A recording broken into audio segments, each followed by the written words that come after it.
Let me introduce you to Pitman Browne, old friend, social activist, author, performer and poet. We're going to talk today about hymns, and in particular we're going to focus on all things bright and beautiful. Yes. Followed by Amazing Grace. Yeah. So today the broadcast is coming to us under the auspices of a project called Street Education. And feel free to like and subscribe and share this video and add your thoughts. And you've just said something beautiful. All things in bright and beautiful. Mm-hmm. It was my favourite hymn. My aunt, because I lost my aunt very recently, and she was the person who taught me the hymn. So that's to Mercedes Jeffers. I just want to nay fortune. I wanted to make sure I mentioned her in there. She was the person who taught me this hymn when I was about 4 years old. I've always loved it until it was played at a funeral of a very close family member who was only 9 years old when she passed. And I took on a very different feeling about the hymn, and I've always been interested in how much it cheered me up when I was younger, but how much it really, really distressed me at the funeral. So I was very interested when I bumped into you in town and started talking about hymns and the messages that hymns give us, and we decided to work together to check it out a bit more further. Yes, I hear you. And just before I comment on, you'd like to say all things bright and beautiful, I am going to have to be looking at the composer of the lyrics. The one in person of Cecil Alexander, 1848, who, in effect, has succeeded in creating nothing short of a grand amalgam of natural forces. You'd say anything from the flower that opens, the birds that sing, the chickens that come home to roost, the mountains, the streams, the rivers, and the sunrise, sunset. Yes, in all of this, I'm now left to ask questions like, is God a man-made phenomenon?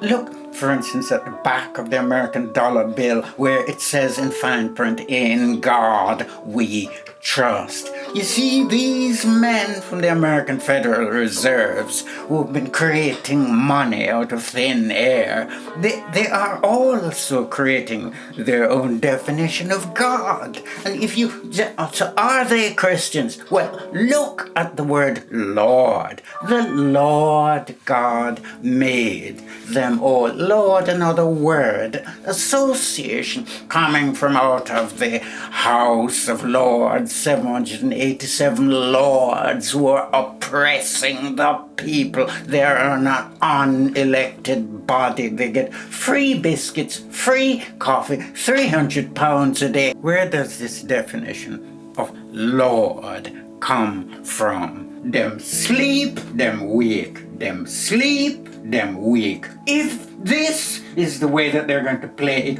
when will general members of the public wake up and question the prevailing definition of the word Lord? So that's what it kicked me. That's what we want in the video.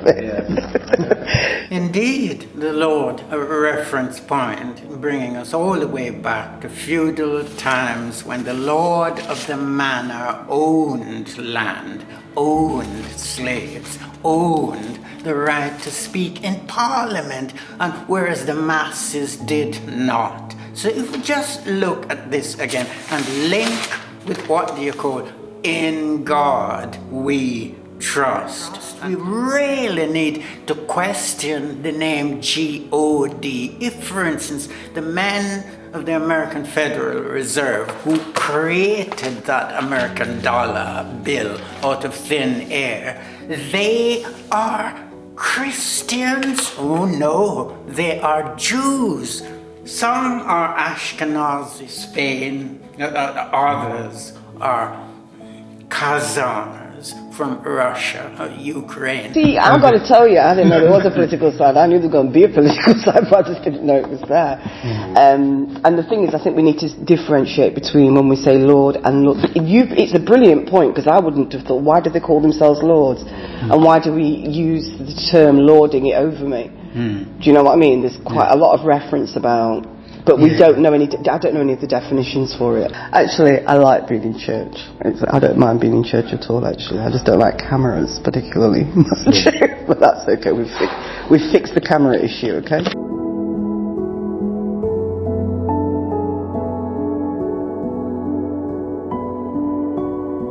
Feel free to like and subscribe and share this video, and add your thoughts.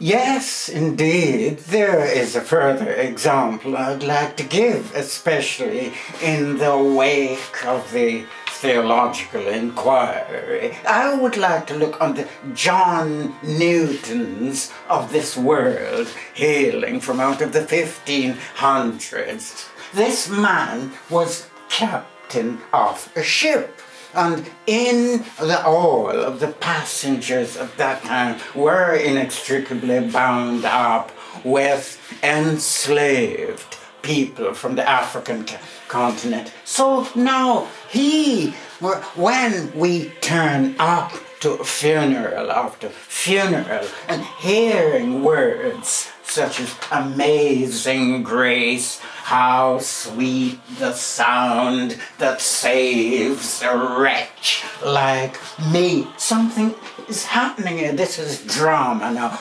There's infatuating the transference of the energy of the word wretch. That word is transferred onto ourselves. Now, how clever is that we are considering ourselves? The man did not even consider us as human beings. We were lesser creatures according to the literature of that day and time. He saw us as people with no souls. He was saying exactly the same thing that Pope Nicholas V saying. These 10 Africans, we blessed eyes on them for the first time when they were introduced from Spain, or was it Portugal? He said, but these people have no soul. According to lyrics and trend, with the supposedly amazing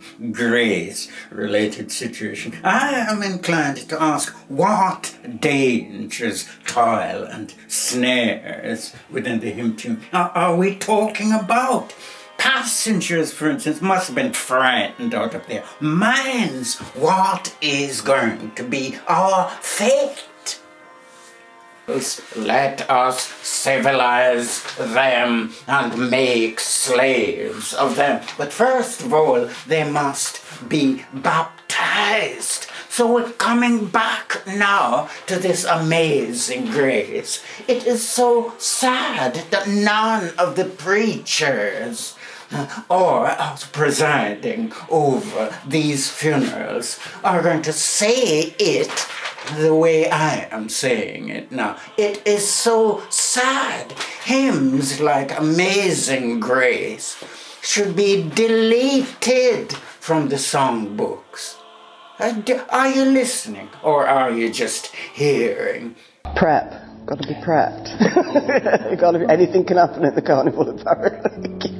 To define the hymn, if you wanted to define the hymn, is an appreciation of the Lord's creation, or God's creation in this world. I think we ought to warn people ahead, though, that we're talking about politics and a hymn. It's not just about a hymn. Yes. So I think it's really important from the get-go, because what you'll say is, I've picked up this thing to hear about a hymn, and people will whittle and moan and say, what's that got to do with it? And then feel free to like and subscribe and share this video, and add your thoughts.